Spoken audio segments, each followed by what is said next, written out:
Buenas noches, doctor.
Buenas noches, jóvenes.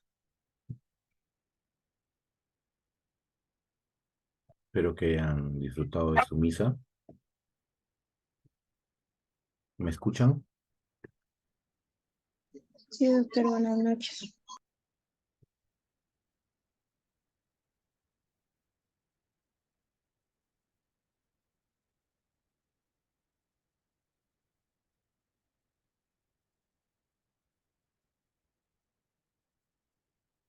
Buenas noches. ¿Me escuchan? Sí, doctor. Buenas noches, doctor, si se le escucha. Buenas noches. Ok, muy bien. Bueno, como le estaba mencionando, espero que hayan disfrutado de su misa del domingo. Pues supongo que han ido a misa, supongo. Bueno, entonces, eh, hablaremos lo que quedó pendiente, ¿no? De las clases o que es antidiabéticos orales y lo correspondiente a oxitóxicos y anticoncepción hormonal que continuamos después. Bueno, como habían mencionado, acerca de la diabetes mellitus, ¿no? Que ya habíamos dicho que es una enfermedad, digamos, crónica que requiere una atención, que requiere un tratamiento para poder controlar, salvo situaciones en las que, como le dije, también es una enfermedad, digamos, prevenible, que podemos evitar que aparezca cuando ya uno tiene la carga genética ahí, ¿no?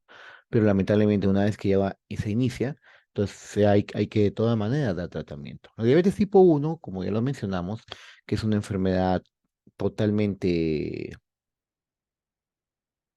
insulino dependiente, en la que hay destrucción de las células beta, y ya hemos hablado sobre las insulinas. Y la diabetes tipo 2 que sí, en este caso, se puede tratar o manejar con antidiabéticos orales, de los cuales son los que vamos a hablar al momento. Doctor, muy buenas noches. Buenas noches. Doctor, una consultita. Dime, Doctor, este es un caso particular, doctor. Tengo un familiar que le habían indicado, pues es diabético, pero controlado. ¿Qué ¿ya? sucede? Que el doctor le ha indicado que si tiene un control rígido, una buena alimentación y ve de que no hay cambios, de repente por la diabetes que tiene ya diagnosticado, puede dejar de consumir porque él está tomando lo que es la metformina y le ha ¿Ya? dicho que deje de tomar ya.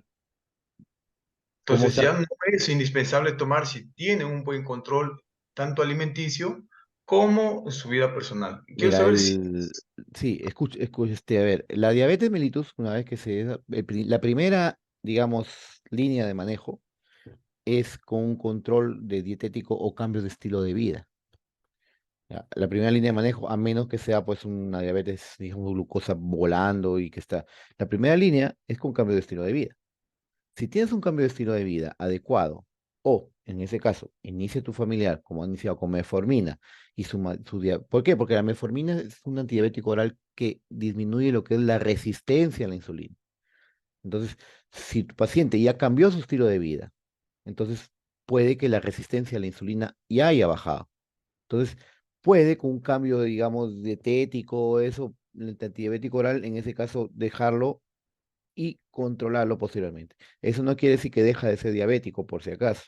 Como yo le dije la semana pasada, la diabetes es una enfermedad, tú te diagnosticas, tienes diabetes, vas a tener diabetes toda tu vida ya, porque ya el páncreas dejó de funcionar. Entonces, ya se pasa al diabético controlado. Ojo, no quiere decir que porque dejo de tomar medicamento ya me curé. Soy un diabético controlado. Puedo dejar de tomar la metformina porque la metformina la función es disminuir la resistencia. Y si ya cambió su estilo de vida, disminuyó de peso, ya no está obeso y su resistencia a la insulina ha disminuido y se controla, puede dejar de tomar. Ojo, pero controlar siempre, porque en cualquier momento puede hacer una disglucemia y puede llevar nuevamente a la hiperglicemia. Eso no quiere decir que está curado, simplemente está controlado. Porque la primera, como les dije la semana pasada, el inicio o la patogenia de la diabetes tipo 2 inicia con la resistencia a la insulina. Y uno de los, digamos, de los causas de la resistencia a la insulina es la obesidad, 80% lo dije. Entonces, si esta persona ya cambió totalmente, cambió su esquema alimenticio, está cuidándose, está con una dieta adecuada, su resistencia a la insulina va a disminuir, el páncreas va a dejar de trabajar en exceso y va a llegar a su normalidad todavía. Entonces puede dejar de tomar. Pero controlándose. Si deja de tomar y la glucosa se dispara, tienes que volver a empezar a tomar, siempre controlándose. Porque como le vuelvo a decir, la diabetes no se va a curar. El hecho que deje de tomar farmacología no quiere decir que ya se haya curado. Hay varios pacientes, por ejemplo, que son diabéticos y empiezan una enfermedad renal crónica en diálisis. Prácticamente muchos de los pacientes que están en diálisis ya no utilizan antidiabéticos orales ni insulina porque su glucosa vuelve a la normalidad. ¿Por qué? Por la falla renal que tienen. Entonces, no quiere decir que se hayan curado de la diabetes. Me dejo entender. ¿Ya? Entonces, sí puede dejarlo de tomar, pero controlándose constantemente. Y eso sí, cambio drástico de lo que es los estilos de vida. ¿Ok? Bien, doctor, muchas gracias. Ok, muy bien, chicos. Si hablamos de antidiabéticos orales, como ya le mencioné, son la farmacología o el tratamiento con el manejo con fármacos que van a mejorar, digamos, el aprovechamiento de la insulina o fármacos que van a estimular al páncreas, a las pocas células que quedan, para producir más insulina y tratar de controlar lo que es los niveles de glucosa o glicemia, ¿no? Entonces, los antidiabéticos orales, muy comúnmente conocidos como ADO, tenemos los fármacos que van a aumentar la producción de insulina, que son los secretagogos. En ese grupo tenemos las sulfonilurias y las meteglinidas.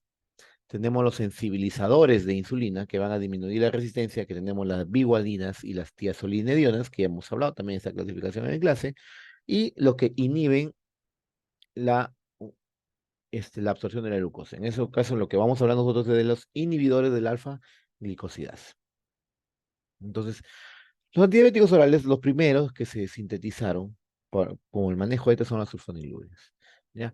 Dentro de los antidiabéticos orales, son las sulfonilurias, que están dentro de qué grupo, como ven acá, de los estimulantes de la secreción de la insulina. Tenemos, como ya mencionado, los que disminuyen la resistencia, los que inhiben la absorción y otros nuevos que pues nosotros digamos, dentro de los objetivos del curso no está, porque a menos que quieran ser endocrinólogos, y lo van a ver más adelante, ¿no? Entonces, hablaremos primero por los fármacos que estimulan la secreción de insulina.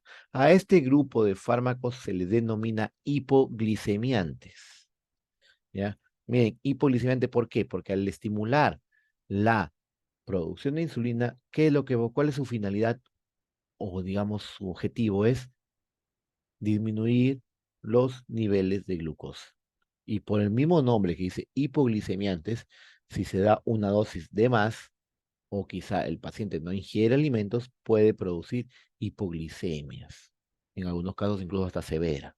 Entonces hay que controlar. ¿Por qué les digo? Porque a veces pacientes, digamos, adultos mayores, que toman su pastilla, luego se olvidan que tomaron y vuelven a tomar. Estos fármacos pueden producir hipoglicemias, ¿ya? Pues en emergencia, ya hemos hablado de eso la semana pasada. Entonces hablaremos primero de las sulfonilurias, que son las más conocidas y más utilizadas. En ese caso, el que ven ahí en la imagen, que es la glibenclamida, muy utilizada dentro de los programas de diabetes, tanto en el MINSA como en el Salud, y que ustedes también van a utilizar bastante ahí. Glibenclamida o llamada gliburida. Entonces, ¿cómo funcionan las sulfonilurias?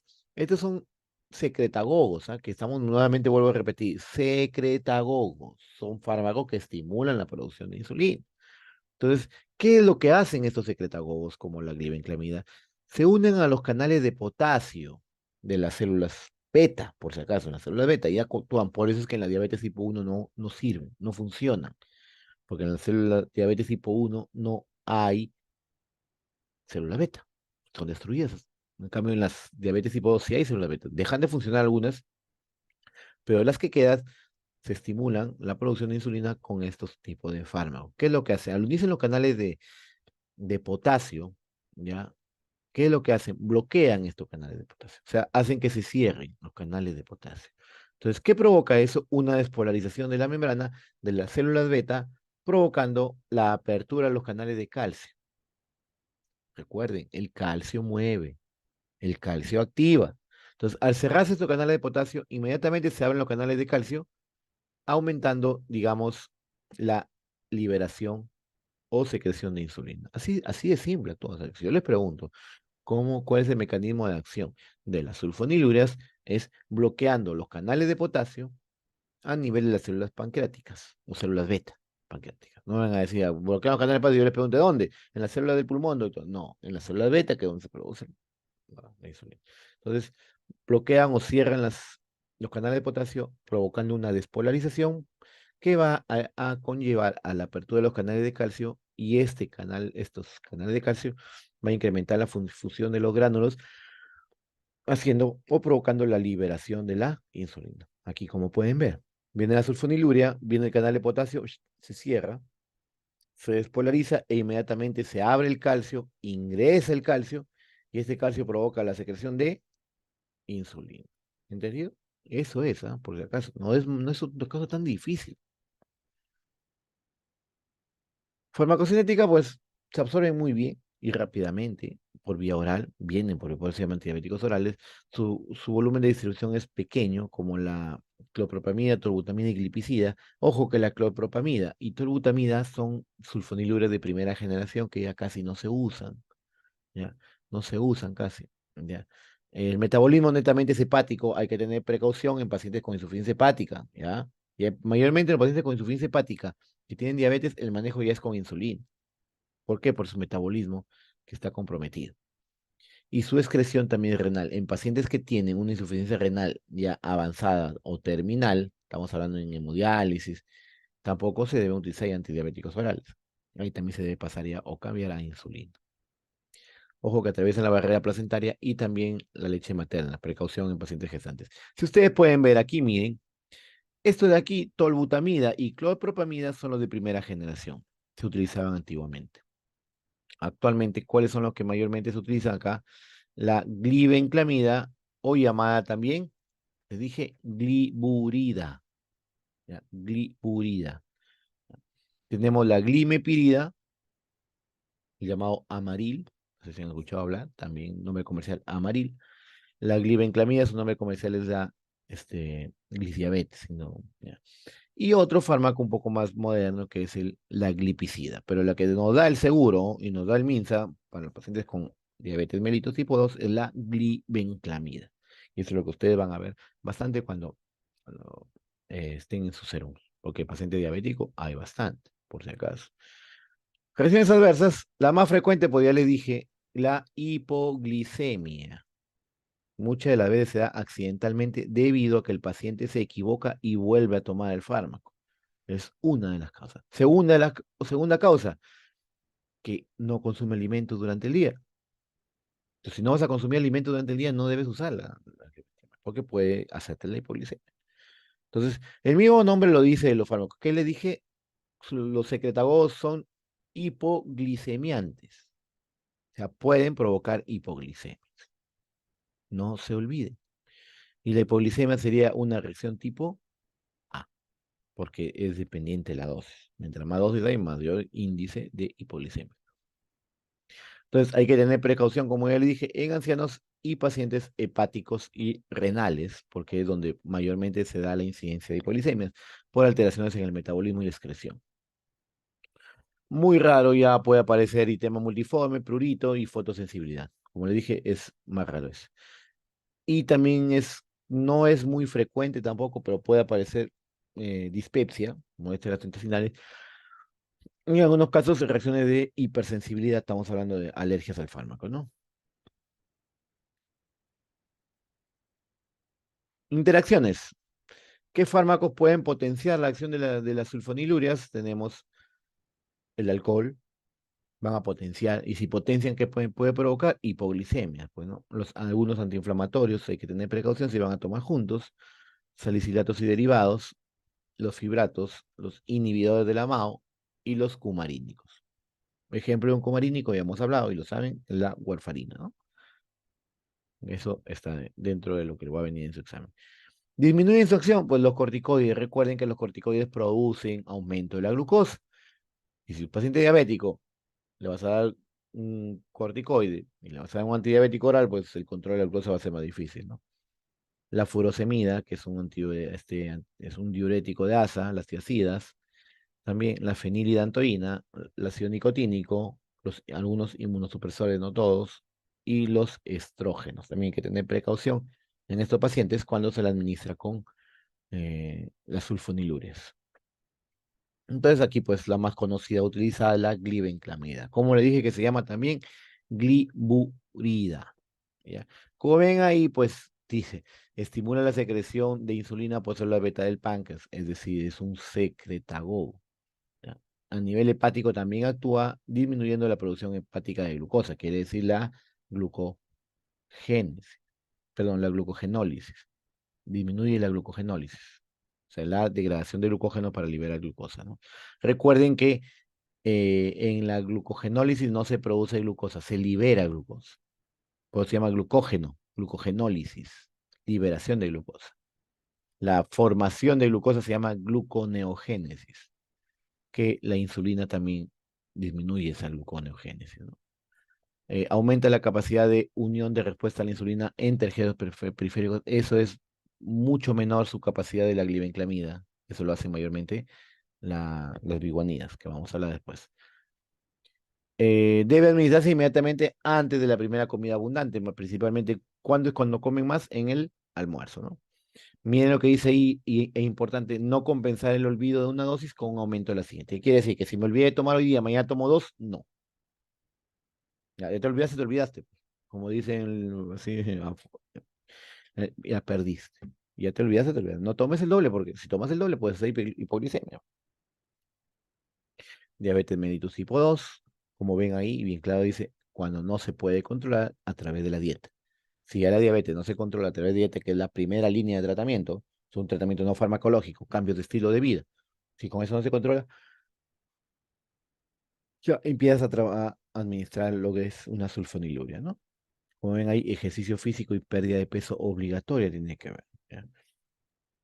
Ese coadyuvante de insulina en diabetes insulino dependiente prácticamente es muy raro su utilización. Eh, Quizá al iniciar la diabetes tipo 1, ¿ya? Al iniciar la diabetes tipo 1, pero en diabetes tipo 2 puede todavía continuar el uso hasta que ya deje de funcionar por completo el páncreas, ¿no? Contraindicaciones, ahí como ven, pacientes que son alérgicos, pacientes diabéticos tipo 1, como les dije anteriormente. ¿Para qué si no hay páncreas? En caso de cetocidosis diabética, ya el manejo en ese caso, ¿se acuerdan que les dije cetoacidosis o un estado hiperosmolar, que son situaciones, complicaciones agudas de la diabetes? Eso ya se utiliza insulina, nada de antidiabéticos oral. En caso de insuficiencia renal y hepática grave, ya les dije también, no debe darse porque por ahí se metaboliza y se excreta por ahí, ¿no? En caso de embarazo, ya le dije, ¿qué le dije? Cuando hay una, digamos, una diabetes gestacional o una paciente diabética que se embaraza, hay que suspender los antidiabéticos orales y se le inicia con insulina durante la lactancia. Y pacientes que son diabéticos y que van a operarse, también se suspende, ya le dije. ¿Y que se utiliza en caso de infecciones? Insulina. Por ejemplo, dentro de las indicaciones de la insulina, ustedes han visto cuando hemos hablado la pasada cuáles son las indicaciones, pues están las contraindicaciones de los antidiabéticos orales, para que correlacionen. Tenemos otro grupo farmacológico de los secretagogos, que son las meglitinidas, donde está la repaglinida y la metaglinida, que son las más utilizadas. ¿Qué es lo que hacen? Igual que las sulfonilurias, producen, digamos, liberación o estimulación a las células beta del páncreas. Igual que las sulfoniluras, también actúan inhibiendo los canales de potasio, por si acaso, pero en un sitio distinto a las sulfonilurias. ¿Ok? Tenemos la repaglinida y, como dije, la nateglinida. La repaglinida, como digo, que por este grupo, como le dije, ¿cuál es su acción de estas, digamos, de este grupo farmacológico, las meglitinidas? Actúan igual que las sulfoniluras, como dije, bloquea canales de potasio. Se une a un lugar distinto, pero ¿en qué momento es su mayor acción? Cuando hay en el periodo postprandial. ¿Y qué decir por periodo postprandial? Después de haber comido.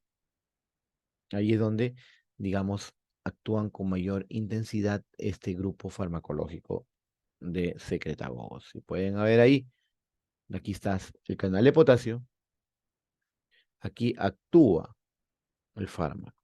la nateglinida, ¿no? Y la repaglinida, acá. ¿Qué hace al bloquear canales de potasio? Provoca una despolarización de la membrana, permitiendo el ingreso de calcio. ¿Qué le dije que hacía el calcio? Al aumentar, provocaba la liberación de insulina. Pero estos fármacos actúan o se activan ¿cuándo? Cuando hay un incremento brusco de la glucosa, o sea, de la glicemia. Hay un incremento brusco de la glicemia, ahí actúan. Si no hay ese incremento brusco, no tiene mucha actividad de estos. ¿Y en qué momento hay un aumento brusco de la glucosa? En el estado postprandial, o sea, cuando comes. Entonces, esa es la diferencia con las sulfonilureas. ¿Ya? ¿Cuál es la diferencia? Que este fármacos actúan especialmente en el periodo postprandial. Ya por eso acá dice, estimula la liberación de insulina por las células beta solo en presencia de glucosa. Por eso, menos de 55, que es una hipoglicemia severa, se repolariza y las células beta permanecen inactivas y no tiene actividad. Entonces, como ven aquí, se absorbe rápidamente, su efecto insulino secretor empieza a los 30 minutos luego de haber ingerido. Su metabolismo es en el hígado por citocromo P450.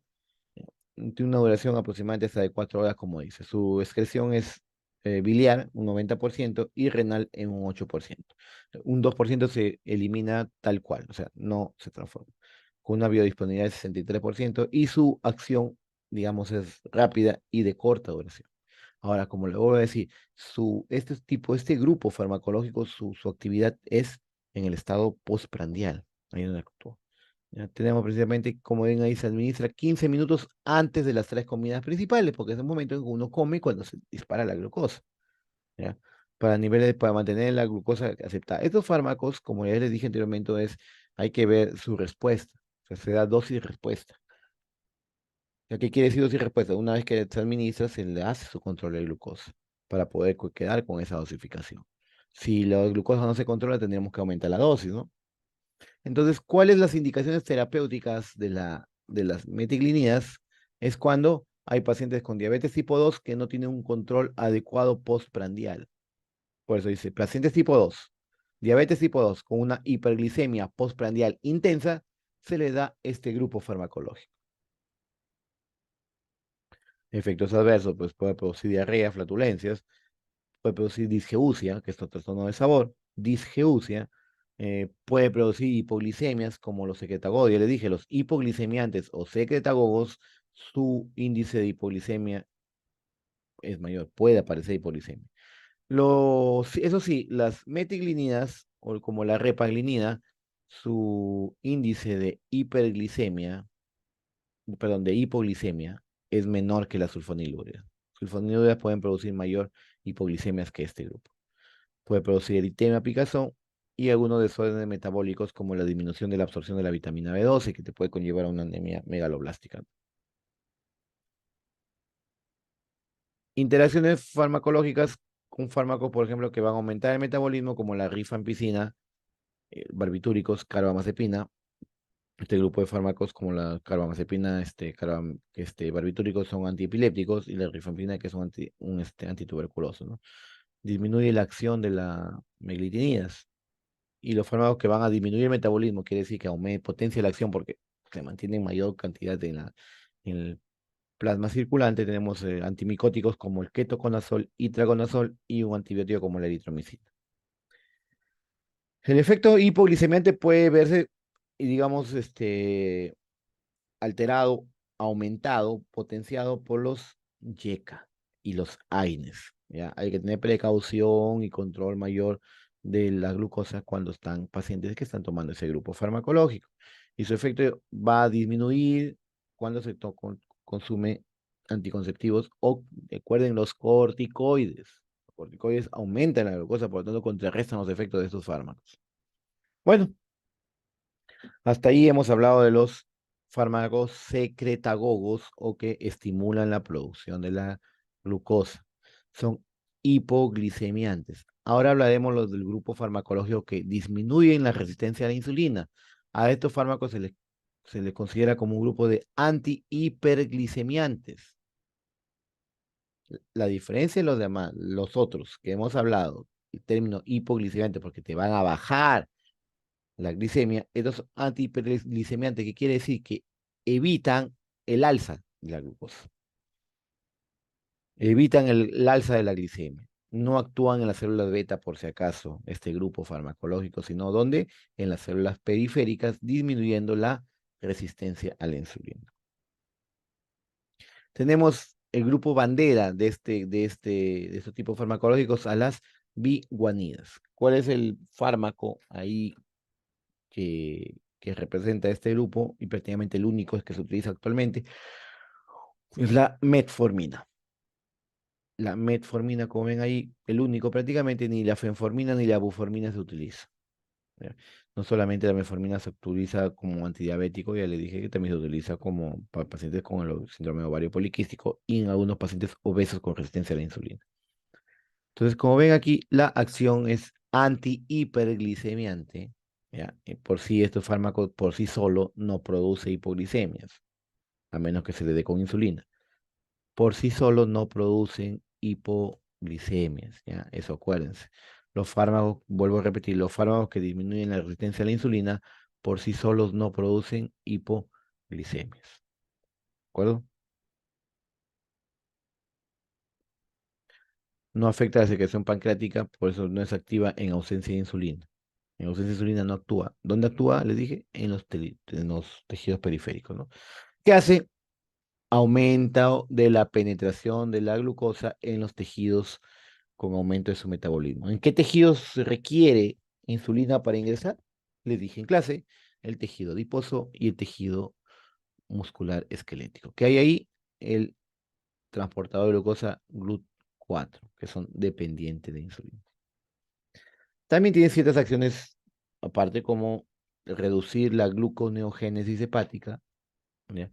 Y de la síntesis de glucosa, y la reducción también de la absorción intestinal de glucosa, que son secundarios de estos efectos, pero también ayudan a evitar que la glucosa sea utilizada o se eleve a nivel a nivel sérico, como puede ser.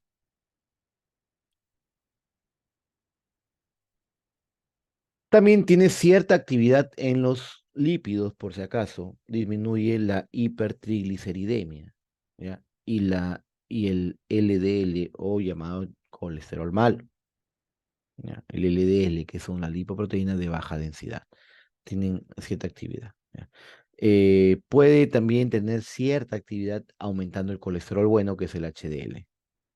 Pero como le vuelvo a repetir, y les vuelvo a decir, cierta actividad, si les pregunta qué actividad tienen los lípidos, como regulación del colesterol, ¿ya? Mejora el perfil lipídico colesterol del paciente, ¿ya? Cierta actividad, como ven, también en la agregación plaquetaria. No es muy intensa, pero tiene cierta actividad. Tiene una buena absorción. Ojo, este de aquí fármaco no se fija, pero tiene plasmáticos de todo el fármaco prácticamente que lo absorbe, va a estar como fármaco libre. No se biotransforma también, o sea, no se metaboliza. Todo este fármaco va a seguir actuando tal cual como se ingiere y así se va a eliminar, ¿ya? Casi por completo el 90% de una dosis oral en 12 horas. Y su tiempo de vida media es de aproximadamente de 2 a 4. Por lo tanto, se administra mayormente dos veces al día, hasta 3 veces incluso, ¿ya? Lesiones adversas, las más comunes, por si acaso, de la metformina, y es bastante común, es la dispepsia y diarreas, ¿ya? Sensación de llenura, sensación de náuseas y diarrea puede producir. Lo que sí, también, pero este es muy raro, pero sí mortal, es el aumento del ácido láctico, el aumento del lactato, ¿ya? Que puede producir una acidosis láctica incluso hasta mortal. ¿Por qué? Porque la metformina, como ya le mencioné, actúa a nivel de la glicólisis anaeróbica. Puede aumentar o incrementar la formación de lactato. Por lo tanto, en pacientes en la que pueda haber una acumulación de lactato, por ejemplo, un paciente con cetoacidosis, con insuficiencia pulmonar, con alcoholismo, un paciente en shock, no se le debe dar este tipo de fármaco. Se le suspende inmediatamente porque puede incrementar la producción de lactato. Es raro, como le digo, en pacientes normales es raro, ¿ah? Pero en pacientes con insuficiencia hepática, por ejemplo, en pacientes que tienen insuficiencia pulmonar en la que no están respirando adecuadamente, entonces puede producir. ¿Por qué la insuficiencia? Usted dirá, doctor, pero ¿por qué la insuficiencia hepática si la metformina no se metaboliza? ¿Por qué? Porque el hígado degrada el ácido láctico. Si hay un hígado que no degrada el ácido láctico porque está fallando y tú le vas a dar un fármaco que va a aumentar el ácido láctico, me puede dar una acidosis láctica, ¿no? Entonces hay que tener precaución en eso. Aplicaciones terapéuticas, diabetes mellitus tipo 2, así de cajón, sí o sí. Cuando ya la primera línea de tratamiento, que es como le vuelvo a decir, cuando no hay un control ya solo con la dieta, se le administra ya tipo antidiabéticos orales, sobre todo en pacientes obesos, porque disminuye la resistencia a la insulina. En diabetes tipo 1 se puede utilizar, sí, disminuyendo. ¿Por qué? Porque no va a actuar la célula beta, pues, ¿ya? Sino para qué. En diabetes tipo 1, que son obesos, que aumenta la resistencia a la insulina, se le administra para ayudar como coadyuvante a la insulina que se administra. En ovarios poliquísticos, como ya también le mencioné, también es una de las indicaciones de tratamiento con metformina. Muy bien, hasta ahí son lo que son las biguanidas y ahora hablaremos de las tiazolidinedionas o llamadas glitazonas, que también tienen la actividad a nivel de la inhiben o disminuyen la resistencia a la insulina. Ojo, la metformina biguanida, ¿cómo actúa? Disminuyendo, como dice, mejorando la aparición o la expresión de los transportadores GLUT4, ¿ya? Mejora digamos, ¿cómo? Había olvidado de decirles eso. ¿Cómo? ¿Por qué? Porque actúa a nivel de la inhibición de la glicólisis. Por eso es que puede tender al aumento del ácido láctico, ¿ya? La metformina actúa así, inhibe la glucólisis aeróbica. Entonces, al inhibir la glucólisis aeróbica, provoca la aparición de glucólisis anaeróbica y los requerimientos mayores de glucosa de las células. Entonces, ¿qué es lo que hacen? Es de forma indirecta, expresa mayor cantidad de receptores GLUT4 dependientes de insulina. Mejora entonces, digamos, la resistencia a la insulina. Tenemos las tiazolinedionas y las glitazonas como la pioglitazona o rosiglitazona. Si no pueden pronunciar tiazolinedionas, digan glitazonas, que es lo mismo. Son agonistas de los receptores de los peroxisomas, ¿ya? Los receptores activadores de la proliferación de peroxisomas.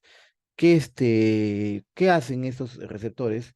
Mejoran digamos, la aceptación de la insulina. A la hora ¿qué es lo que hacen estos fármacos, como ven acá? Son agonistas de estos receptores. Activan estos receptores, ¿para qué? Para mejorar la captación de la insulina. Entonces, como ven aquí, mejoran la utilización de glucosa, aumentando también la expresión de los receptores GLUT4, que son los que son dependientes de insulina. Entonces, al aumentar la expresión de estos fármacos, hacen que la insulina sea más activa en los tejidos periféricos. O sea, igualito como la metformina, disminuye la resistencia a la insulina. Y en forma secundaria, induce, como ven ahí, apoptosis, o sea, destrucción de las células que son resistentes, mejorando la aparición de nuevas células que son sensibles a la insulina. En el hígado, de forma indirecta, también disminuye la producción de glucosa, o sea, liberación de glucógeno, y aumenta la síntesis, o sea, disminuye la glucogenólisis y aumenta la glucogénesis. En el músculo aumenta la captación de glucosa, disminuye la resistencia, pues. Entonces, ¿eso qué va a conllevar de forma indirecta a la reducción de la hemoglobina glicosilada, ¿no? Disminuye la hiperglicemia, incluso hasta de 50 miligramos por decilitro puede disminuir.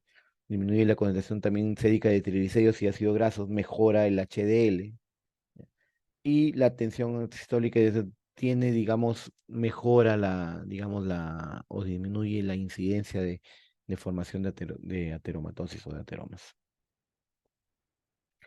Bueno, su unión, más del 99% de proteínas plasmáticas, tiene una alta unión de proteínas plasmáticas con un metabolismo netamente hepático, ¿ya?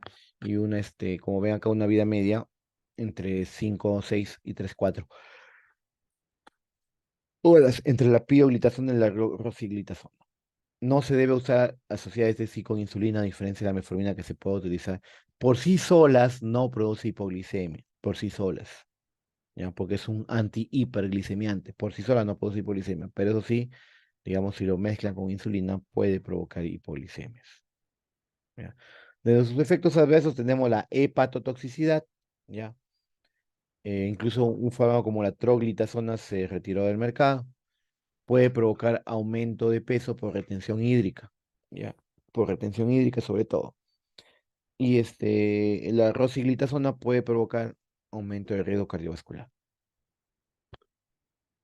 Y un poquito más alejado puede producir osteoporosis, ¿de acuerdo? Hasta ahí hemos hablado de lo que son los fármacos estimulantes de la glucosa, perdón, de la producción de insulina, los hipoglicemiantes. Hemos hablado del grupo de fármacos que reducen la resistencia a la insulina y por último hablaremos de los fármacos que van a inhibir la absorción de la glucosa. Y tenemos dos grandes grupos, creo que son la acarbosa y miglitol. ¿Ya? ¿Qué son estos fármacos? Inhiben lo que son las alfa-glicosidasas. Ya se los mencioné en clase ese día. ¿Ya? ¿Qué son las glicosidasas? Las alfa-glicosidasas. Los carbohidratos, para que sean absorbidos a nivel de la luz intestinal, tienen que degradarse a su mínima expresión. ¿Y cuál es la mínima expresión o el monómero de los carbohidratos? La glucosa. Entonces, mientras no sea como glucosa, no se va a poder absorber. ¿Cuáles son los monómeros que todo el mundo conocemos? Glucosa, fructosa, galactosa, que son las hexosas, ¿no? Entonces, si están, digamos, en dos, como los disacáridos, por ejemplo, la sacarosa, el azúcar de caña que todo el mundo consume, está formando por fructosa y glucosa. Pero como sacarosa no se va a absorber, por si acaso. Tenemos la lactosa de la leche, que está formada por galactosa y glucosa. Como lactosa no se va a absorber. Tenemos la maltosa también, que se encuentra en algunos, como la cebada, por ejemplo, en los granos germinados. La maltosa formada por dos moléculas de glucosa tampoco se va a absorber como maltosa. ¿Qué tiene que ser? Degradarse en la luz intestinal por estas enzimas llamadas alfa-glucosidasas. ¿Qué finalidad tienen? Que se libere glucosa y pueda ser absorbida. Entonces, como ven aquí, estos fármacos inhiben estas enzimas, por lo tanto, las, los disacáridos no se van a degradar a monosacáridos. Y al no degradarse por monosacáridos, no van a poder absorberse. Tenemos la acarbosa, como ven ahí, que es lo que hace, aparte de inhibir la alfa-glicosidasa, también inhibe lo que es la amilasa pancreática. Mayormente, más va a ayudar todavía, sobre todo, a disminuir lo que es el aprovechamiento de la glucosa a nivel intestinal. El orden de potencia de las alfa-glicosidas tiene mayor actividad inhibidora con la glucoamilasa, después la sacarasa, luego la maltasa y al final la isomaltasa. Su actividad ahí nomás es a nivel de la luz intestinal y es metabolizada por unas enzimas digestivas y poco se absorbe, el 2% como dice ahí. Y ese pequeño 2% pues se elimina, se metaboliza en el hígado y se elimina por el riñón o las heces.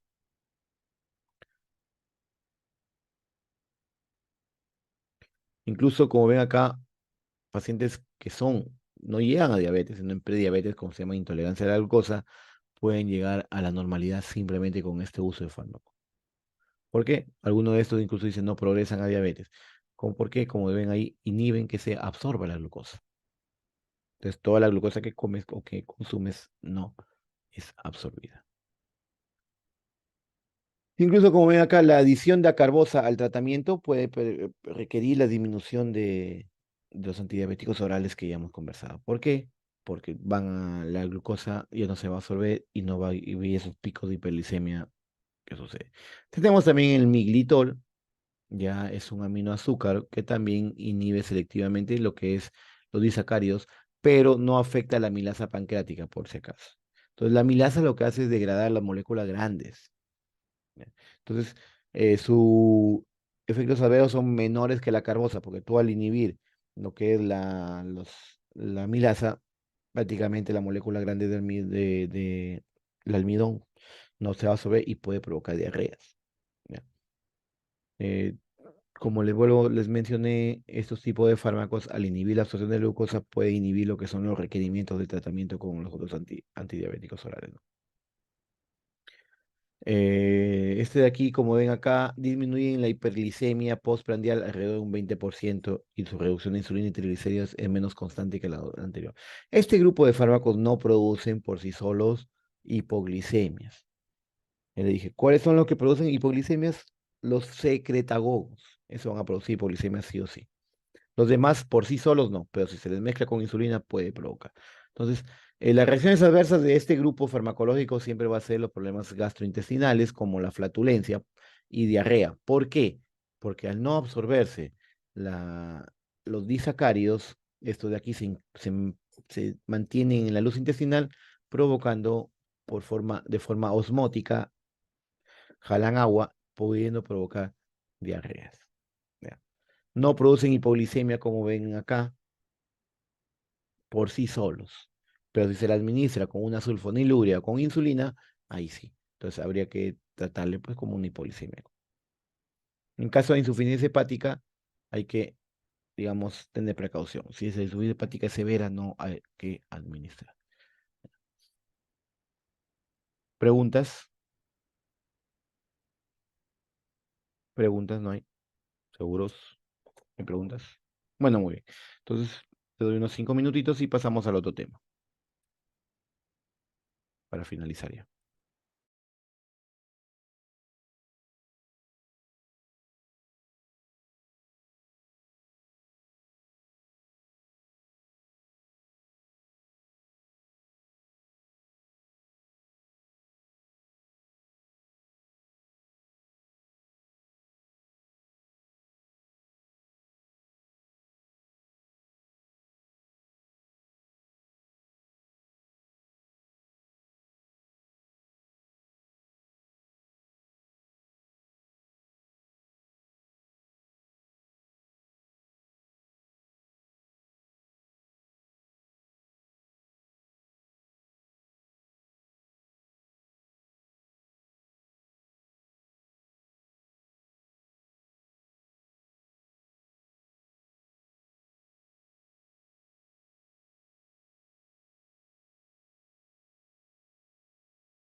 Bueno, jóvenes, continuando ya para terminar, este tema es corto y cosas puntuales nomás, sobre todo la parte de oxitóxicos, que es importante en lo que más importa en ese tema, ¿no? Bueno, si hablamos de fármacos oxitóxicos, el término lo dice, oxitóxicos, ¿qué quiere decir? Que tienen acción similar o a la oxitocina. ¿Y qué hace la oxitocina? ¿Se acuerdan? Es una hormona producida por la neurohipófisis o hipófisis posterior, no producida, sino almacenada, porque ¿quién produce la oxitocina? Lo produce el hipotálamo. Recuerden que hay dos hormonas que produce el hipotálamo, que es la oxitocina y la vasopresina o ADH o antidiurética. Estas dos hormonas se producen en el hipotálamo y se almacenan en la neurohipófisis o hipófisis posterior, para luego ser secretada hacia el torrente sanguíneo por esta glándula, ¿no? Entonces, el- como dicen ahí, ¿qué es la finalidad o qué es lo que hacen los oxitóxicos? Ahí está, ¿no? Estimulan la contracción del miometrio, o sea, acción similar a lo que hace la oxitocina. Usos, como ven, inducir el trabajo de parto, pues digamos, mujeres que están gestando y llegan a las 41, 42 semanas y no inicia el trabajo de parto. Hay que inducirle, hay que empezar. Ojo que hay dos términos que ustedes deben de saber, que es, como supongo que les han enseñado en ABP, que es la inducción y la conducción del parto. Inducción quiere decir que la paciente no inicia trabajo de parto y ya se pasó de su semana, ya tiene que nacer ese niño. Se le administra un oxitóxico para iniciar o inducir el parto. Y la conducción del parto es cuando ya inició el trabajo, pero el útero no se contrae adecuadamente. Entonces se le administra también oxitóxicos para mejorar ese trabajo de parto. Eso se llama conducción. También se utiliza, aparte de eso, también se utilizan estos fármacos oxitóxicos para controlar la hemorragia posparto o posaborto. O sea, ya nació el niño, ese útero se quedó flácido y sigue sangrando, se le administra esto para hacer que el útero se contraiga y deje de sangrar. En algunas situaciones se utilizan también para evaluar el estado fetal en embarazo de alto riesgo. Se le administra dosis bajas de un oxitóxico como la oxitocina y se le realiza, digamos, un test ecográfico y el latido fetal para con la finalidad de ver si el feto va a tolerar un trabajo de parto. ¿Ya? Si no lo tolera, cesárea, ¿no? Y algunos se utilizan como agentes abortivos, muy conocidos, por ejemplo, el misoprostol o llamado Citotec, ¿no? Es un oxitóxico abortivo.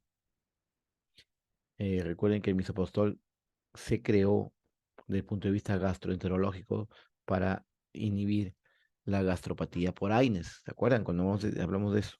Uy, perdón, un ratito. La batería.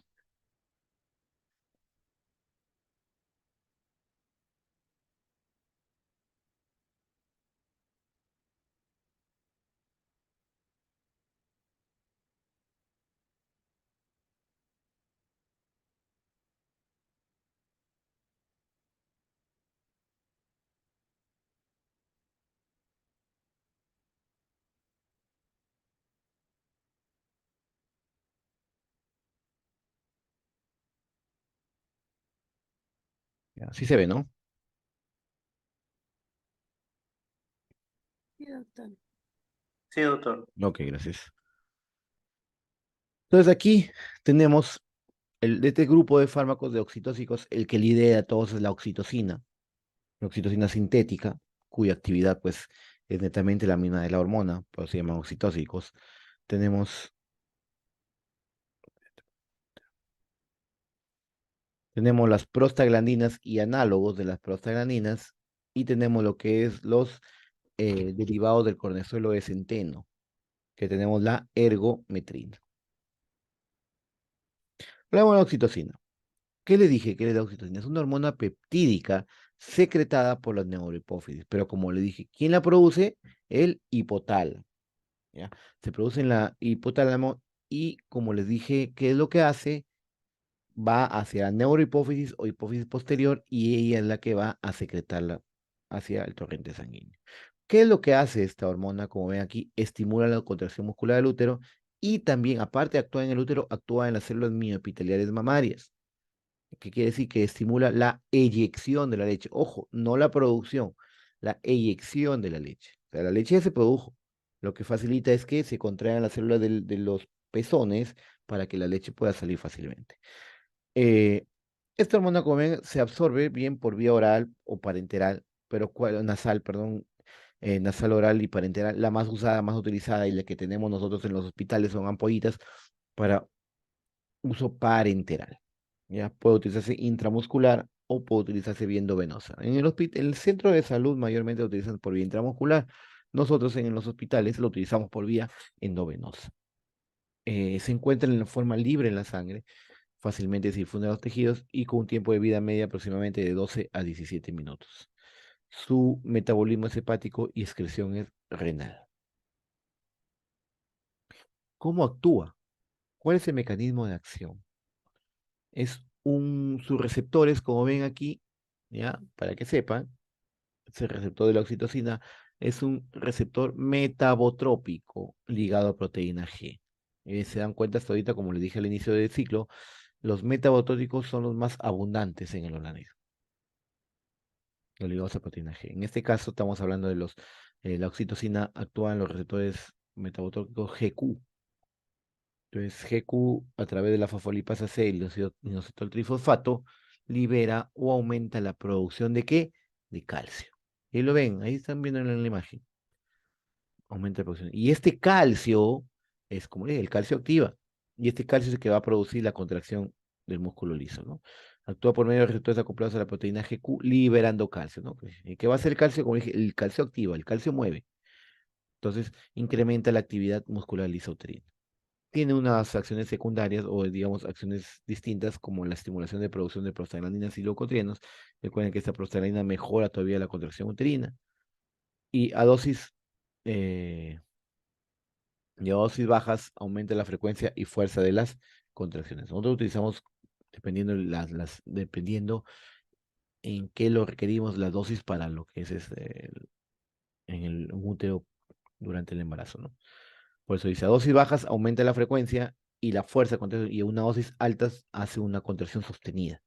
Por eso cuando utilizamos en inducción o conducción del parto, o sea, antes de que nazca el niño, lo utilizamos a dosis bajas, porque lo que yo quiero es que ese niño salga.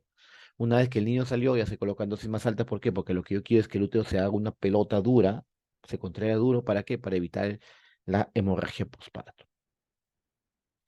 Y como ven aquí también, pues contrae células mioepiteliales, o sea, células musculares lisas, alrededor de los alveolos mamarios, mejorando, les vuelvo a decir, la eyección de la leche. Si yo les pregunto, les pongo un examen, ¿mejora la producción? Falso. Lo que mejoran es la eyección de la leche. Ya, no se olviden. Bueno, los efectos tóxicos, efectos adversos o las contraindicaciones, pues, ¿qué es lo que hace? Estimulación excesiva de las contracciones del útero antes de la expulsión del producto, o sea, antes de que nazca el niño. Puede producir sufrimiento fetal. Esas contracciones exageradas puede producir desprendimiento prematuro de placenta, que es mortal para el feto, o rotura del útero, que es mortal para ambos, tanto feto como madre. Y hay que tener precaución. Las concentraciones altas puede activar los receptores de vasopresina. Y al activar los receptores de vasopresina, ¿qué sucede? Aumenta la presión arterial de forma exagerada y puede provocar retención hídrica, conllevando a una insuficiencia cardíaca y hasta la muerte. Contraindicaciones para la oxitocina, pues cuando hay sufrimiento fetal, cuando hay una mala presentación, o sea, si el niño está de costado en una presentación fetal transversa, no le van a dar oxitocina porque ese niño nunca va a nacer. Está en una situación transversa o presentación de hombros, entonces no van a nacer ese niño. Ahí tienes que aplicar cesárea de todas maneras. ¿Ya? Si hay un desprendimiento prematuro de placenta, tampoco lo vas a dar porque puedes incrementar ese desprendimiento prematuro. Puede llevar mayormente a la muerte del niño, ¿no? O en una situación de que pueda aparecer ya signo de rotura uterina, tampoco lo vas a colocar. Miren aquí, en la oxitocina y la vasopresina, ¿no? Miren la actividad antidiurética. La oxitocina tiene una actividad 4, mientras la vasopresina tiene 323. Igualito acá con la actividad vasopresora. Pero miren la actividad oxitóxica. La oxitocina tiene 520 de actividad, mientras la vasopresina tiene 14. Y la actividad lactoinyectora de oxitocina también es considerable. Entonces, mayormente para eso se utiliza. Sino que si utilizan a dosis demasiado altas, puede activar los receptores de vasopresina B1, V2, pudiendo provocar retención hídrica, severa incluso. Las aplicaciones terapéuticas, como ven, son para inducir el parto, para prevenir la hemorragia postparto y favorecer la eyección de la leche. La inducción del parto o también la conducción, o sea, inducción o conducción, puede ser que, como ya le dije, la diferencia entre inducción y conducción es la inducción cuando no ha iniciado todavía el trabajo de parto. Y la conducción es cuando ya inició el trabajo de parto y la finalidad es controlar o mejorar las contracciones uterinas. Entonces ahí está la dosificación para inducción. Para prevenir la hemorragia postparto, mire la dosificación, ¿no? Por viento muscular se coloca de 3 a 10 unidades. Miren, la inducción del parto se coloca una infusión de 10 miliunidades por cada mililitro. Entonces, más o menos va de 1 a 2 cada 30 a 40 minutos. En cambio, para la hemorragia postparto, como ya le dije, para la inducción o conducción, lo que yo quiero es que aumente la frecuencia y la potencia de la contracción uterina para que el niño nazca. Una vez que ya nació el niño, lo que yo quiero es que el útero se mantenga contraído, así duro como una piedra, para evitar la hemorragia postparto. Entonces, ahí se necesitan dosis más altas, mucho más altas. Y también en algunas situaciones, cuando ya la leche no se expulsa, puede utilizarse la oxitocina, mayormente se da oxitocina nebulizada para este sentido, ¿no? Se coloca, puede ser, hay oxitocina para uso nasal también. Bueno, hasta ahí es que vamos a hablar de la oxitocina propiamente dicha y vamos a hablar de otro tipo de oxitóxicos como las prostaglandinas y análogos. ¿Qué es lo que hacen las prostaglandinas? Aumenta las contracciones uterinas y mejora lo que es, digamos, la dilatación del cuello uterino. Eh, no utilizar en el primer trimestre ni en el segundo cuando son dosis muy altas porque puede provocar pérdida del producto, aborto, ¿no? Como le dije, aparte de aumentar las contracciones uterinas, favorece la maduración del cuello, que es lo que hace, lo ablanda y lo dilata más fácilmente de lo que normalmente lo va haciendo. Se puede utilizar administración extraamniótica intracervical en algunas situaciones, se colocan. ¿Para qué? Para mejorar ese cuello. Cuando el glúteo está contrayéndose, el niño está presentado todo, pero no dilata.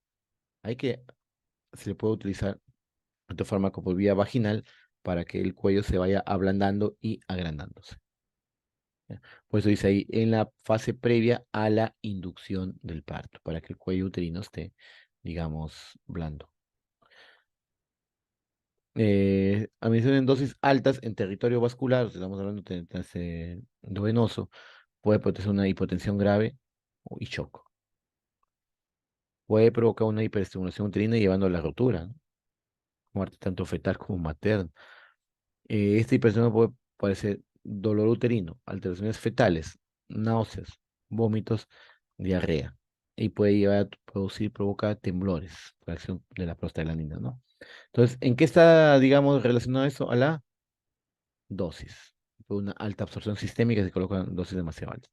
La más utilizada de estos análogos de la prostaglandina tenemos el misoprostol. Viene viene para tabletas prácticamente y se pueden tomar vía oral o colocar las mismas tabletas vía vaginal. Como le vuelvo a repetir, este fármaco fue creado para uso gastroenterológico. Estamos refiriendo a problemas de gastritis o úlceras, sobre todo los provocadas por AINES, porque recuerden que los AINES inhiben las prostaglandinas.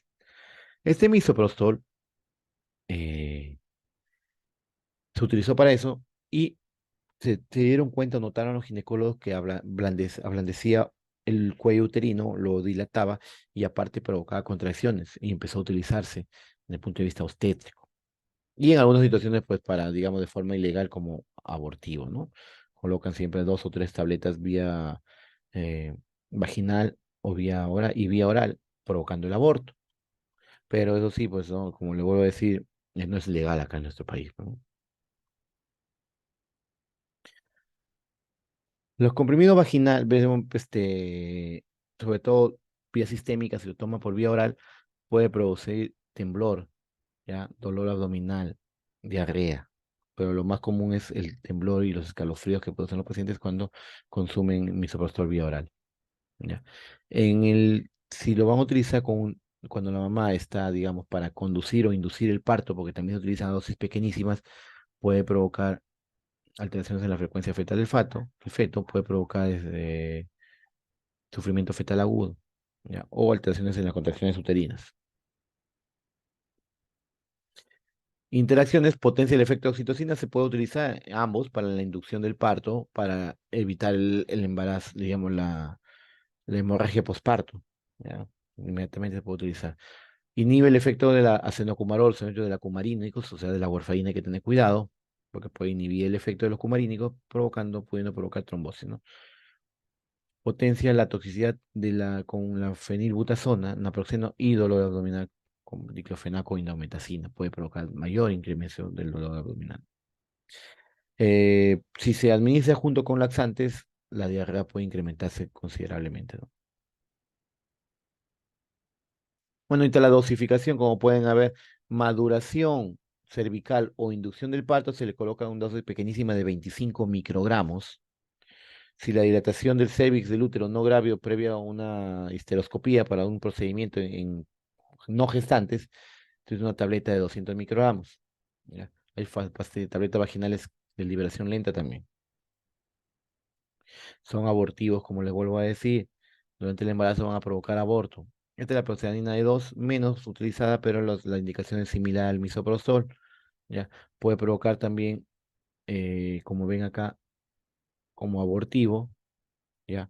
O en caso de muerte fetal intraútero u óbito fetal, ya pues se les coloca esto para inducir el parto y poder salir el niño, ¿no? Interacciones puede aumentar el efecto de la oxitocina en el útero, efectivamente, puede utilizar así cuando no hay una respuesta a la oxitocina, se le administran estos fármacos para coadyuvar o potenciar sus efectos. Bueno, hasta ahí tenemos la oxitocina y ahora hablaremos sobre la ergometrina. Jóvenes, la ergometrina es un oxitóxico derivado de los alcaloides con el centeno. Un ejemplo de uno de ellos es el ácido lisérgico o llamado éxtasis, que es una droga ilegal. También tenemos pues la ergotamina, que se utiliza para pacientes con migraña, y tenemos la ergometrina o llamada también ergonovina, que es un oxitóxico. Va a provocar contracción uterina para evitar la hemorragia posparto. ¿Ya? Estimula la musculatura lisa, contrae el útero y lo contrae bastante fuerte, ¿eh? Por eso tiene propiedades oxitóxicas poderosas. Aumenta de manera notable la actividad motora del útero. Ojo, pestaña y ceja, oído la música, como decía el periodista El Beco. Estos fármacos, la ergometrina, no se debe utilizar para inducir o conducir el parto. Su uso es netamente posparto, o sea, disminuir el riesgo de hemorragia posparto, de atonía uterina. Mejora la contracción y lo mejora bastante, ¿eh? ¿Ya? Pero no debe colocarse durante el parto. O sea, antes que salga el niño, antes que nazca el niño, no debe utilizarse. ¿De acuerdo? No se olviden eso. Y yo les he dicho, si ustedes algo caso al contrario, a mí no me conocen. ¿Ya? Vuelvo a repetir, la ergometrina solamente se utiliza para manejo posparto. ¿Ya? Los demás sí, por ejemplo, lo que hemos hablado, la misma oxitocina, los análogos de las prostaglandinas, se puede utilizar para inducir o conducir el parto. La ergometría no. ¿Ya? ¿Qué es lo que hace? Es un agonista alfa 1 adrenérgico. Alfa 1. Como ven aquí es acoplado a proteína GQ. ¿Y qué hace la GQ? Como ven, incrementa la concentración de calcio. Y el calcio activa.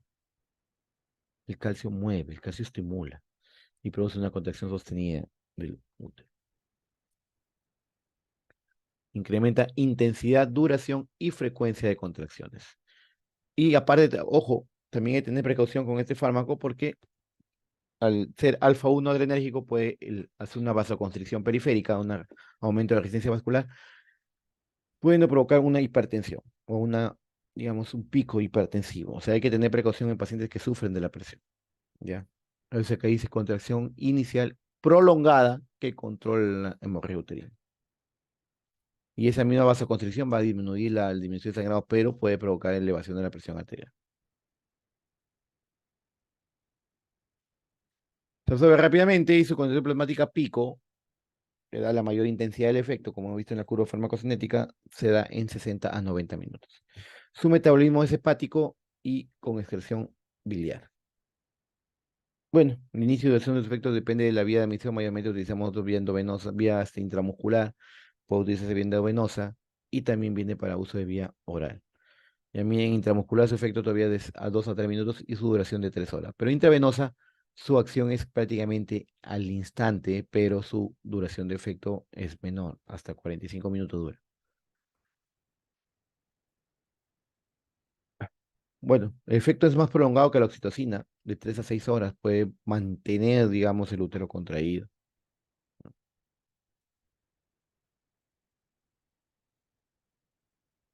Indicaciones, ya les dije, tratamiento y profilaxis de la hemorragia postparto y o postaborto. Le vuelvo a repetir, no utilizar para inducir ni conducir el parto. Ahí dice, ¿no? No se debe emplear para inducir el parto, ¿ya? Sino como veces para incrementar las contracciones uterinas y evitar el útero atónico y las hemorragias en situación postparto inmediato, ¿ya? Ahí está, ¿no? Ah, ojo, se utiliza después que ya eliminado la placenta.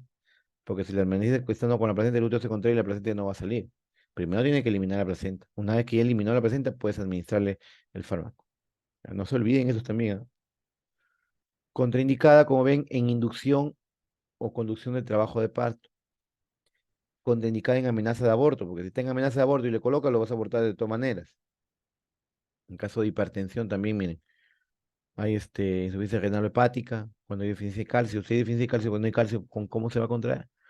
Eh, Se utiliza, como ven ahí, como uso rutinario en la expulsión de la placenta y durante la lactancia no debe utilizarse de forma rutinaria, sino se utiliza cuando ya la oxitocina, por ejemplo, no ha producido su efecto necesario, se le administra la ergometrina. Interacciones, hay que tener precaución con los inhibidores del citocromo P450, la isoenzima CYP3A4. Ya, por ejemplo, ¿cuál es uno de ellos? Lo que con mayormente interacciones son con los macrólidos. Con los macrólidos. ¿Qué son los macrólidos? Ahí tenemos la eritromicina, la acitromicina, claritromicina, son macrólidos. Cuando se administran con ellos, como son inhibidores potentes de la enzima, puede provocar un cuadro llamado ergotismo. ¿Qué es el ergotismo? Es la contracción, digamos, excesiva de los capilares o de arterias periféricas. El ergotismo ha podido llevar incluso casos de amputación de manos o de los pies debido a una vasoconstricción y necrosis del tejido. Si utilizan con otros fármacos como lo que es agentes y vasopresores, hay que tener precaución.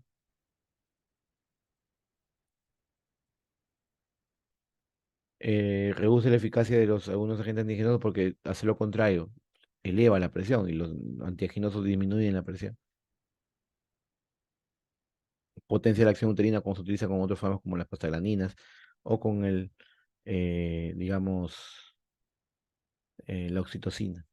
Se utiliza, como dice, no uso concomitante rutinario, sino utilización de esta combinación de fármacos cuando ya el niño salió y todavía ven que el útero no se contrae adecuadamente y eso indica que puede sangrar, se administran este tipo de fármacos. Lesiones adversas, dolor uterino porque se contrae fuertemente, vasoespasmo, puede provocar, teniendo vasoespasmo, incluso hasta puede provocar angina por vasoespasmo, náuseas y vómitos, hipertensión, como ya dije, si es alfa-1 adrenérgico va a producir hipertensión. El efecto, claro, que es mayor por vía endovenosa, ¿no? Ahí están las reacciones adversas frecuentes, poco frecuentes y las raras como un estado hipertensivo grave o severo. Muy bien, chicos, hasta ahí preguntas. No, ok, entonces, ¿no hay preguntas? Ok. Bueno, para hablar de anticoncepción hormonal, son cosas muy puntuales lo que tenemos acá que hablar, cosas que ustedes van a tener que saber cuando vayan a hacer su serum, porque ustedes no van a salir de aquí, de la universidad como ginecólogos. Eso es fisiología. Este punto que están viendo ahí en la diapositiva es fisiología. El ciclo ovárico menstrual, que dura un promedio de 48 horas, perdón, de 28 días, como ven ahí, siendo en el día 14 o la mitad del ciclo el día de la ovulación. Entonces, en el ovario, la fase antes de la ovulación se le denomina fase folicular y la posterior fase lútea. ¿Por qué? Porque en la fase folicular se está desarrollando los folículos, de donde va a salir, se va a desprender el día 14 un ovocito primario. Entonces, una vez que el ovocito se expulsa el día de la ovulación, aparece la fase lútea en la que ese folículo vacío, donde se salió el ovocito, se convierte en el cuerpo lúteo. ¿Qué es el cuerpo lúteo? El que están viendo acá. Es una, digamos, una degeneración del folículo y va a empezar a producir progesterona. ¿Hasta qué tiempo produce la progesterona? Mientras el niño, el feto, el huevo cigoto se implante. Si este huevo cigoto no se implanta, esta fase lútea se convierte en cuerpo lúteo, se convierte en cuerpo albicans o cuerpo blanco, esperando que otro folículo empiece a desarrollar en el otro ciclo. Si hay fecundación y ese huevo cigoto se implanta en el útero, se mantiene produciendo lo que es el cuerpo lúteo, pero hasta que la placenta lo haga. ¿Ya? Miren aquí cuáles son las hormonas que controlan la secreción hormonal a nivel del ovario. Son la FSH u hormona estimulante del folículo, porque va a mejorar, digamos, la formación de un folículo, y la LH o llamada hormona luteinizante. ¿Ya? Si ustedes se dan cuenta, miren el color de la LH, este rojito, y la FSH, que es la verde. Si se dan cuenta, el día de la ovulación hacen su pico máximo, ambas. Más notorio en la LH. Entonces, el pico de ambas, en el día 14, hacen que el ovocito se libere del folículo, se expulse, se dé la ovulación. ¿Ya? Entonces, ¿cuál es la finalidad de estos fármacos anticonceptivos? Es inhibir la ovulación. ¿Y cómo? Inhibiendo la FH y LH. Entonces, si tú inhibes la FH y LH, no se va a producir la ovulación. Por lo tanto, va a ser un ciclo infértil, ¿no? Miren aquí, correlacionándole tanto el ciclo, digamos, ovárico con el ciclo uterino, ¿no? El ciclo uterino antes de la ovulación se denomina la fase proliferativa. Después de la ovulación se le denomina la fase secretora. Y luego, prácticamente del día 1 del ciclo menstrual hasta el día 4 o 5, se da lo que es la fase hemorrágica, que es cuando viene la regla, como le llaman, ¿no? Entonces, bien ahí, ciclo ovárico, fase folicular, fase lútea. Ciclo uterino, fase proliferativa, secretora y fase hemorrágica. Y si ustedes se dan cuenta, miren aquí coincide el punto máximo de la LH y la FSH para producir lo que es la ovulación.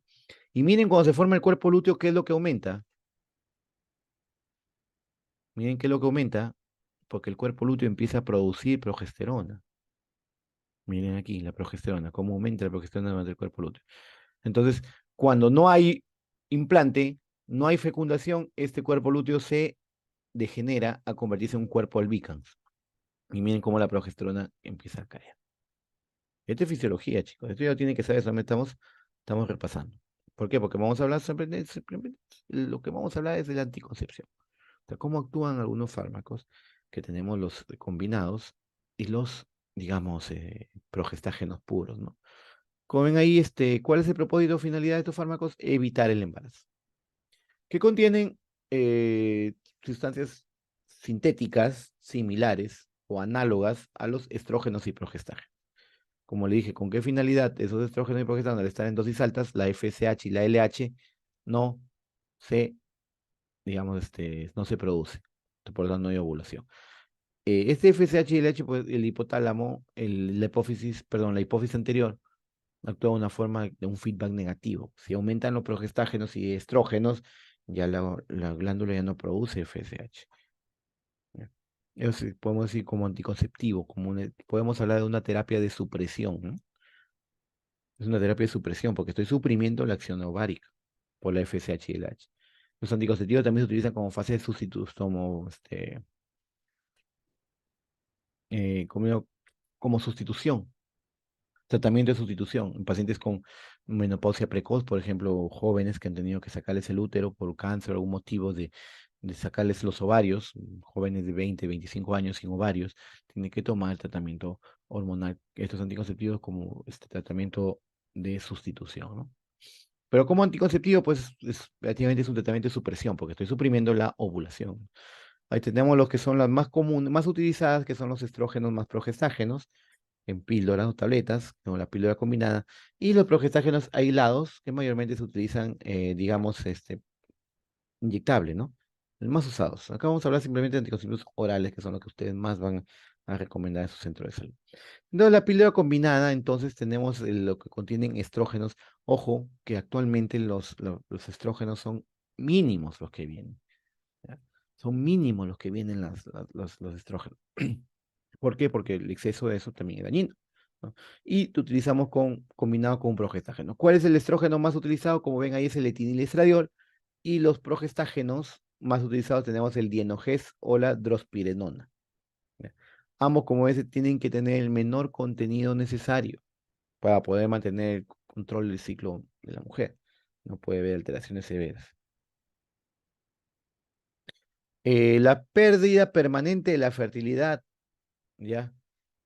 Es raro. O sea, ¿qué quiere decir eso? Que el paciente está tomando, toma varios meses y deja de tomar y dice, no, ya me quedé estéril para siempre o infértil. No, mentira. ¿Ya? No sucede eso. Por eso hay que tener cuidado. Si vas a dejar de tomar y no quieres quedar embarazada, tienes que utilizar un otro método, porque no te vas a quedar infértil, por si acaso. Entonces tenemos las dos más utilizadas, que es la Tinele o la Bellafase, o Belaface, como quiere decir si son un poquito alienados, ¿no? Que contienen dienogés con etinilestradiol. Entonces, ¿qué es lo que hacen? Pues inhiben la secreción de FSH, inhiben esos picos. Entonces, al inhibir esos picos de FSH y LH, ¿qué es lo que suprime? La ovulación, pues. Y de forma secundaria, los progestágenos van a cambiar la consistencia del moco cervical y modificación endometrial. Eh, ¿Cómo se administra? Vía oral, como ven, todos los días, por 21 días, por si acaso. Todos los días por 21 días. Y 7 días se descansa para luego iniciar el mes siguiente. ¿Ya? Así se debe utilizar. Miren, si ustedes ven, miren, Lienogest más etinilestradiol, estas tabletitas vienen, miren este color hasta el día 21. Y luego vienen 7 tabletas de otro color. Estas de otro color no es más que placebo, son caramelitos. ¿Ya? ¿Por qué? ¿Cuál es la finalidad? Como ven ahí, se tiene que tomar 21 días. ¿Qué es la finalidad?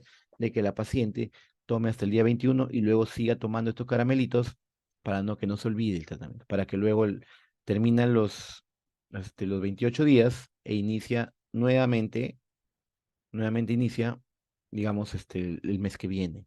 Pero si deja de tomar y se olvidan, puede haber fallas en el tratamiento y puede haber embarazo. En estos 7 días que se dejó de tomar la pastilla, va a venir la regla, va a venir la menstruación. El Face igual, similar al Tinel, contiene lo mismo, lo que es otro laboratorio, 2 miligramos de dienogés con 0,03 miligramos de etinilestradiol. Tenemos otro como el Astarte, que en lugar de dienogés contiene drospirenona, también a dosis bajas. También la misma utilización, la misma finalidad. FSA inhibe la FSH y LH, disminuyendo la ovulación. Igualito, se toman los primeros 21 días y luego se descansa 7 para iniciar el nuevo, digamos, nuevo ciclo del mes, ¿no? Tenemos el Astarte, como ven aquí, la drospirenona y el tinilestradiol. Bueno, la píldora, ¿cuáles son componentes? Como ven, ¿qué es lo que hace el estrógeno? Inhibe el FSH. ¿Qué hace el progestágeno? Inhibe la secreción de LH. ¿Ya? ¿Qué también hace este progestágeno? Como ven ahí, hace que el moco cervical se vuelva espeso, muy espeso, e impida el paso del espermatozoide. También modifican el endometrio, haciéndolo un endometrio inadecuado, inhóspito, para que se implante el huevo cigoto. Efectos adversos, pues estas píldoras tienen, digamos, la capacidad de hacer que la paciente retenga líquidos, se va a engordar, ¿no? Mu- y es común, ¿ah? Pacientes que están tomando anticonceptivos tienden a aumentar de peso. En algunos casos puede producir náuseas, mareos, irritabilidad, se vuelven un poquito, digamos, irritables, se enojan por todo. Y más raro de estas pastillitas es la amenorrea, que quiere decir que dejan de menstruar. Es lo más común cuando se colocan esas ampollas de trimestrales o de 3 meses. Y ahorita hablaré pues de la progestágenos. Los progestágenos son fármacos similares o análogos a cuál, a la progesterona. Pues incluso dice, la progesterona es el progestágeno más importante de los humanos que lo produce, sobre todo las mujeres, ¿no? Eh, También de dónde derivan los progestágenos, derivan del colesterol, por si acaso. Ya es un precursor del estrógeno.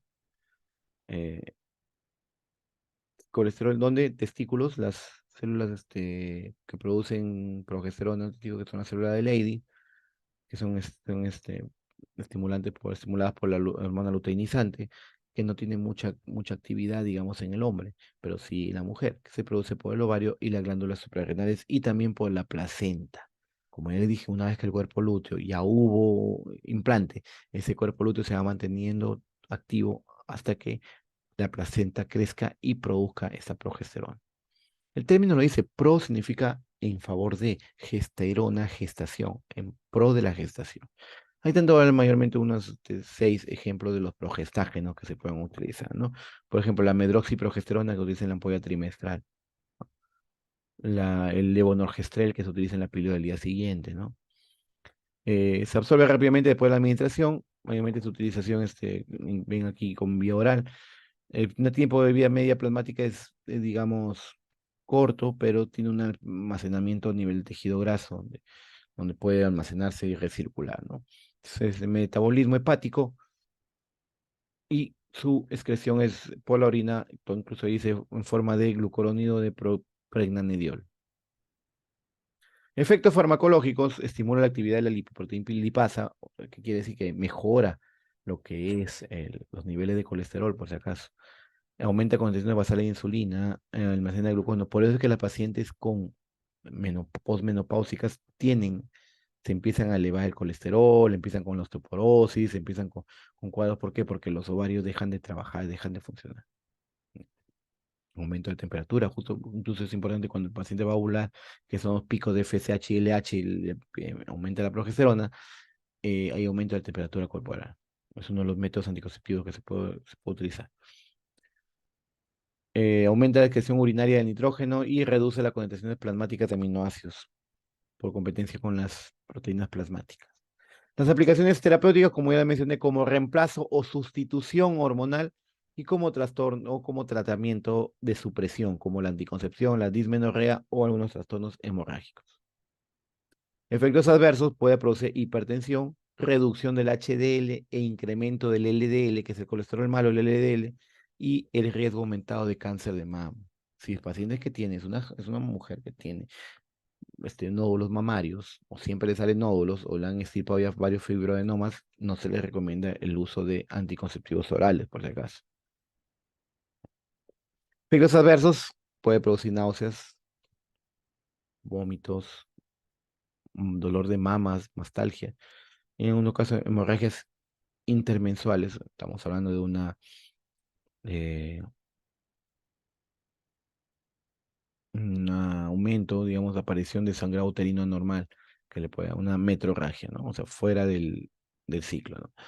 eh, Moderado puede aparecer sangrado y severo incluso puede provocar trombosis venosa. Rarísimo, pero puede provocar. Y la trombosis venosa puede provocar incluso hasta, digamos, lesión a uno de los miembros, ¿no? Puede producir infarto agudo del miocardio, enfermedad cerebrovascular.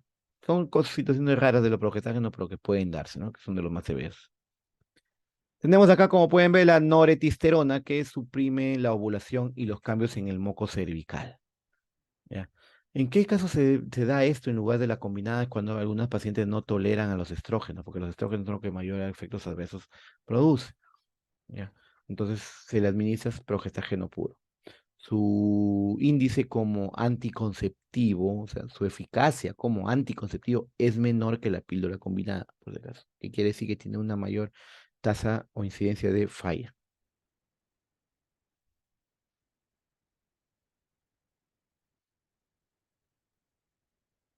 Ya. Como ven acá, en adultos se debe administrar 10 al día, de 10, 19 a 26 de ciclo, y la menorrea secundaria no realiza ningún tratamiento hormonal hasta... ¿Qué quiere decir menorrea secundaria? Quiere decir que la paciente si está menstruando de un momento a otro deja de menstruar.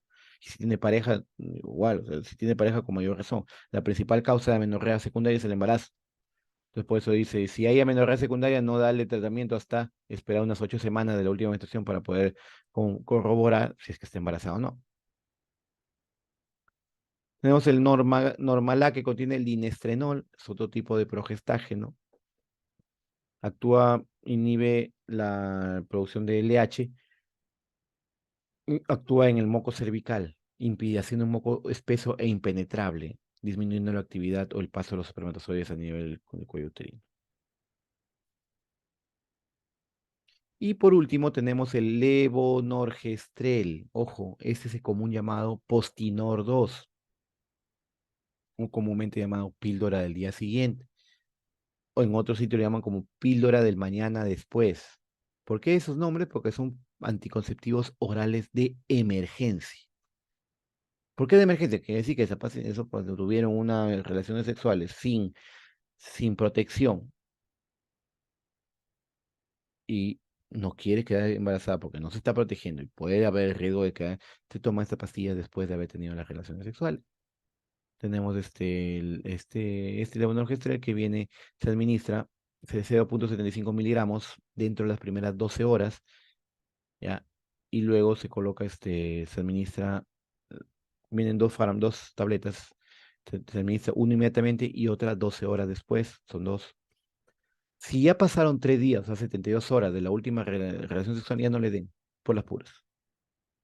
¿Ya? El riesgo de falla de este fármaco aumenta conforme más tiempo pasa. O sea, si pues ya fue, pues ya lo hicieron. ¿Qué se hace? No quiero quedar embarazada, dice la chica.